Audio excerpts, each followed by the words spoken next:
Frères et sœurs et amis de l'Essayeur, bonjour. Une nouvelle fois, content d'être avec vous ce matin. Et je suis très content d'être avec vous aujourd'hui. Encore une fois, c'est toujours dans le même objectif. Objectif de partager ensemble le pain de vie qu'est la parole de Dieu. En fait, nous avons commencé depuis plusieurs semaines avec notre série de messages sur les héros de la foi. D'après moi, il y a toujours une sorte de confusion ou de mauvaise compréhension concernant ce qu'est la foi. Je crois que pour certains, eh bien, la foi, c'est juste une attente ou une espérance quelconque que l'on a.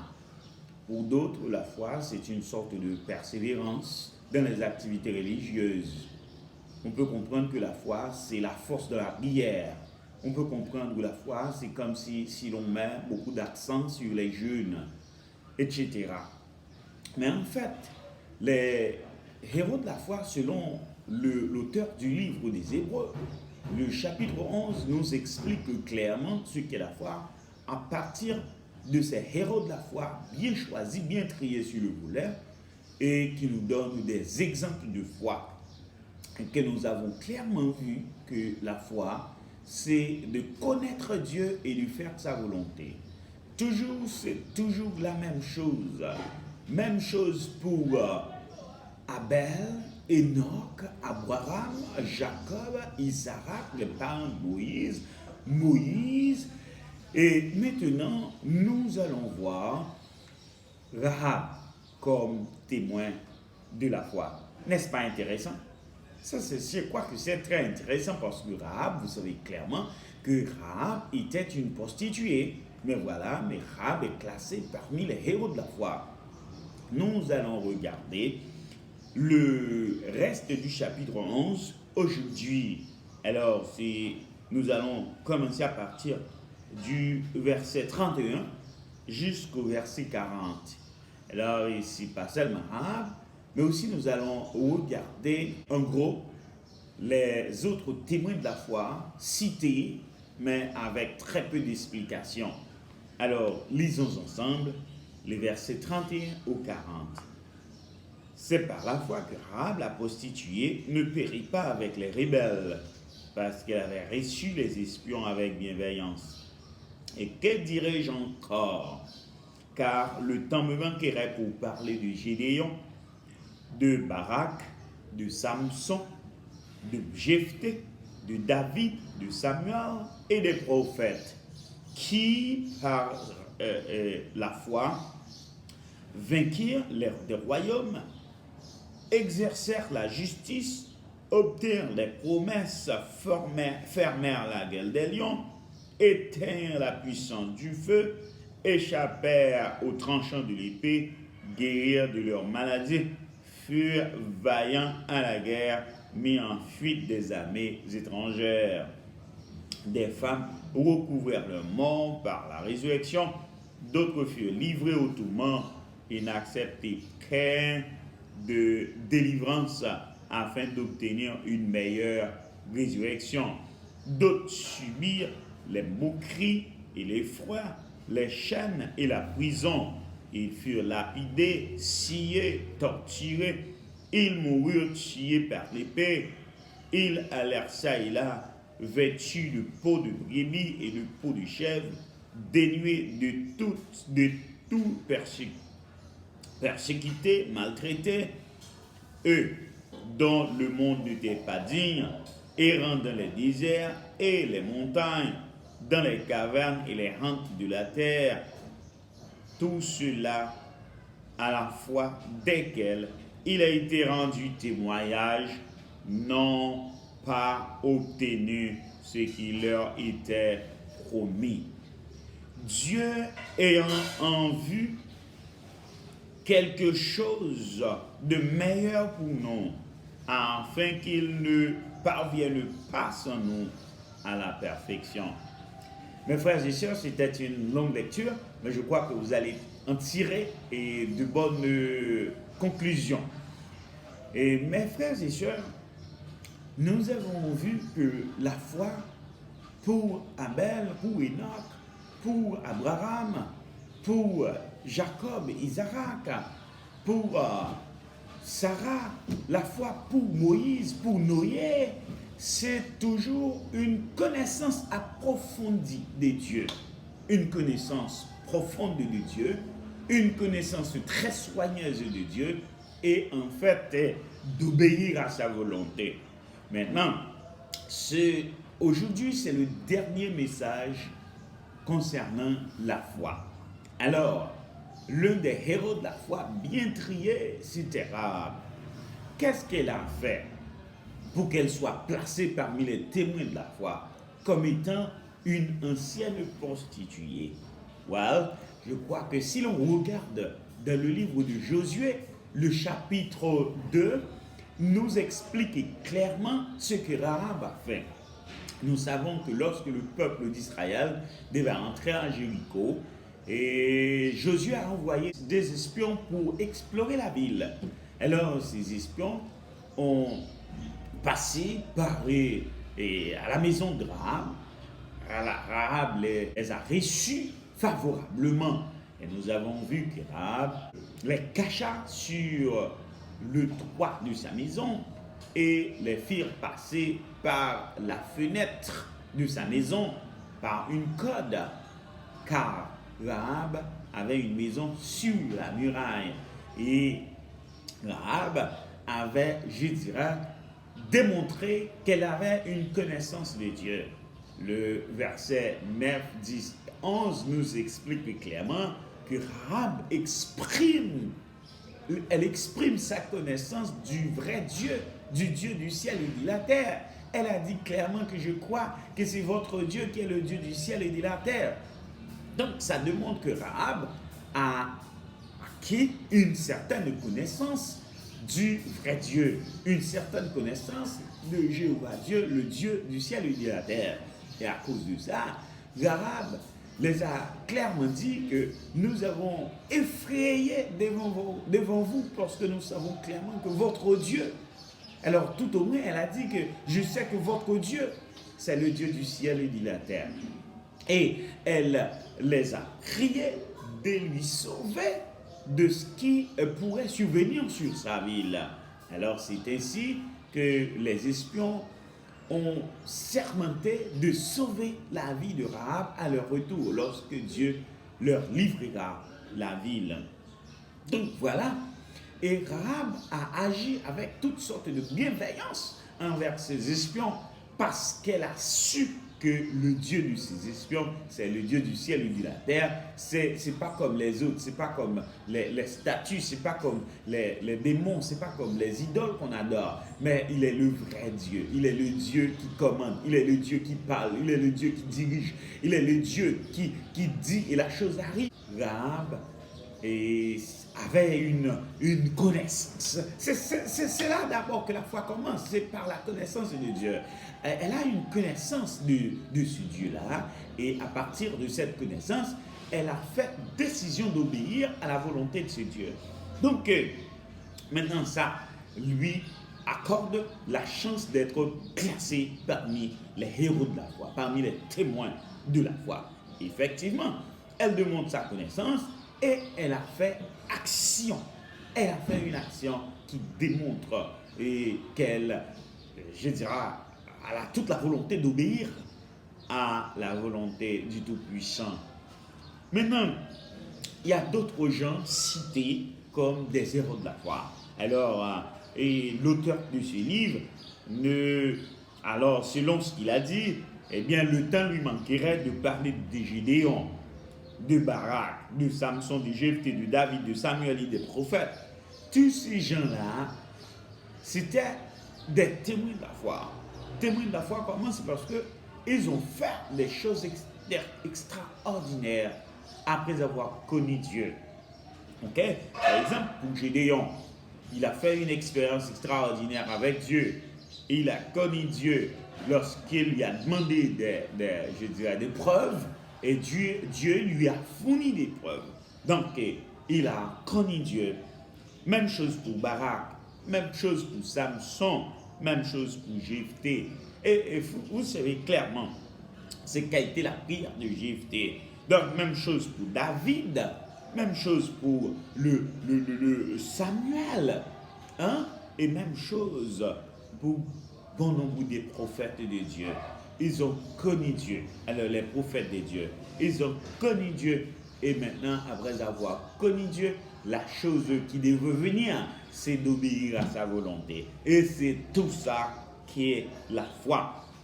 Mes amis, il y a des gens qui pensent que si l'on a la foi, eh bien, on ne pouvait pas voir des circonstances terribles, des circonstances difficiles dans la vie. Alors, mais c'est pas ça, non? C'est pas ça. Vous savez clairement que nous avons discuté dans le cas d'Abraham, d'Isaac et de Jacob. Ils étaient tous des co-héritiers d'une promesse. Quelle promesse? Eh bien, ils seront une grande nation et ils auront un pays d'héritage. Donc, ils ont tous espéré à un héritage céleste, un héritage meilleur que celui de la terre. En fait, même chose pour ces héros de la foi. Ils ont vécu avec grande foi. Après avoir connu Dieu, ils obéissaient, je dirais, tous à la volonté de Dieu, avec espérance, eh bien, qu'ils sont tous des passagers sur cette terre. Ils hériteront certainement un héritage meilleur, une place meilleure qu'est le royaume des cieux. En fait, ils ont vécu avec de grandes difficultés. Alors, l'auteur de ce livre nous parle de certaines difficultés qu'ont vécues ces héros de la foi. Des femmes recouvrèrent leur mort par la résurrection. Il nous dit que d'autres furent livrés au tourment. Ils n'acceptèrent point de délivrance afin d'obtenir une meilleure résurrection. Ce sont tous ces héros de la foi qui ont été livrés. Certains d'entre eux ont été livrés au tourment. D'autres subirent des moqueries. D'autres subirent des coups de fouet, des chaînes, des prisons. Pour d'autres, ils furent lapidés. D'autres furent sciés, torturés. Ils moururent tués par l'épée. Ils allèrent ça et là, vêtus de peau de brebis et de peau de chèvre, dénués de tout, persécutés, maltraités. Hein? Mes amis, regardons ça. Généralement, quand j'entends prêcher certains prédicateurs sur la foi, généralement, ce qui monte à l'esprit, c'est que alors la foi nous donnera l'accès, je dirais, à une vie meilleure. La foi nous donnera accès à une vie sans persécution, quelquefois une vie sans difficulté. Parce que si l'on voit des difficultés, c'est parce qu'on n'a pas la foi. Il y a même un pasteur ici, dans nos rangs, qui prêche que si l'on a la foi, on ne va pas même mourir. Donc voilà, il y a certaines, je dirais, mauvaises interprétations de la foi. Ces gens-là ne comprennent pas ce qu'est la foi. Donc, il y a certains qui disent que si l'on a la foi, on ne va pas vivre, je dirais, dans certaines difficultés. On ne va pas voir ça, on ne va pas voir ça comme mauvais traitement, comme difficulté, etc. Mais écoutez-moi, selon l'auteur-là, selon ce livre, selon ce texte, nous avons vu que ces héros de la foi, certains furent lapidés, certains furent sciés, certains furent torturés, mourir par l'épée, etc. Donc, nous avons vu qu'ils ont connu de grandes difficultés. Alors, d'autres n'étaient pas dignes. Alors, eux, dont le monde n'était pas digne, errant dans les déserts et les montagnes, les cavernes et les rentes de la terre. Tout cela, à la fois desquels il a été rendu témoignage, n'ont pas obtenu ce qui lui ont été promis. Tous ces héros de la foi, ils ont reçu des promesses. Ils ont reçu des promesses. Mais si l'on regarde avec les yeux humains, on ne va pas voir ce qu'on pourrait comprendre comme la foi aujourd'hui. Parce que tous ces gens-là, ils ont obtenu des promesses, mais les promesses faites n'ont pas été réalisées selon la compréhension humaine. Mais ils ont tous de grandes espérances. Ils ont tous l'espérance qu'ils vont voir des choses meilleures. Qui vont être placés dans une place meilleure. Donc, ils ont vécu avec de grande foi. Alors, ils ont vécu avec une forte connaissance de Dieu et une forte obéissance à la volonté de Dieu. Alors, le verset 40 nous explique clairement, Dieu ayant en vue quelque chose de meilleur. Okay? Donc, c'est-à-dire, quand on parle de la foi quelquefois, eh bien, on regarde généralement les choses de la terre. On regarde généralement la vie sur cette terre, la vie dans ce monde. C'est ce qu'on regarde. C'est de ça qu'on parle quand on parle de la foi. Mais pour ces héros de la foi, on voit que leur attente, leur désir, ce n'était pas pour des choses terrestres, parce que au contraire, les choses terrestres promises n'ont pas été accomplies. Donc ça veut dire, ils n'avaient pas en tête des choses terrestres, des privilèges terrestres. Eh bien, ils ont tout simplement à la tête des choses célestes, des privilèges célestes, des choses extraordinaires, des choses qui ne pouvaient pas être pourries, des choses qui ne pouvaient pas être mangées ou rongées par des vers, eh bien des choses qui ne pouvaient pas être rouillées. C'est ce qu'ils ont à la tête. Donc voilà, eh bien, ces héros de la foi, ces témoins de la foi, ils ont tous vécu dans de grandes difficultés, qu'ils avaient une forte connaissance de Dieu et qu'ils avaient une forte obéissance à la volonté de Dieu. Dieu les a préparés pour une chose meilleure. Dieu a en vue de ne pas nous surpasser à la perfection. Il ne veut pas aller à la perfection sans nous. C'est ce qui lui intéresse. C'est ce qui lui intéresse. Donc Dieu, quand on parle de la foi, mes amis, ce n'est pas tant de choses terrestres. Quand on parle de la foi, ce n'est pas assurance des choses terrestres. Quand on parle de la foi, mes amis, ce n'est pas une sorte de force de la prière pour qu'on reçoive ce qu'on demande. Hein? Ce n'est pas une sorte d'activité religieuse, mais la foi, c'est une connaissance approfondie de Dieu. Hein? Et après avoir connu Dieu, maintenant il faut être prêt à obéir à sa volonté. Dès là, on a la foi. La foi n'est autre que connaître Dieu et obéir à sa volonté. Donc, mes frères et sœurs, je crois que durant cette série de messages, vous avez clairement appris et suffisamment appris ce qu'est la foi. La foi, mes amis, une nouvelle fois, c'est une forte connaissance de Dieu et une forte obéissance à sa volonté. Donc, après avoir connu Dieu, ce qu'on devrait faire, c'est d'obéir à sa volonté. Donc, mes frères et sœurs, c'est à vous maintenant d'appliquer ce que Dieu vous commande. Et ce n'est pas seulement à vous, mais Dieu me donne, je dirais, également un commandement. Ce commandement, c'est de le connaître et enfin d'obéir à sa volonté. Prions ensemble, mes frères et sœurs. Cher Seigneur Dieu, merci de nous avoir enseigné ainsi. Tu nous montres que la foi, ce n'est pas ce qui nous montre à l'esprit généralement.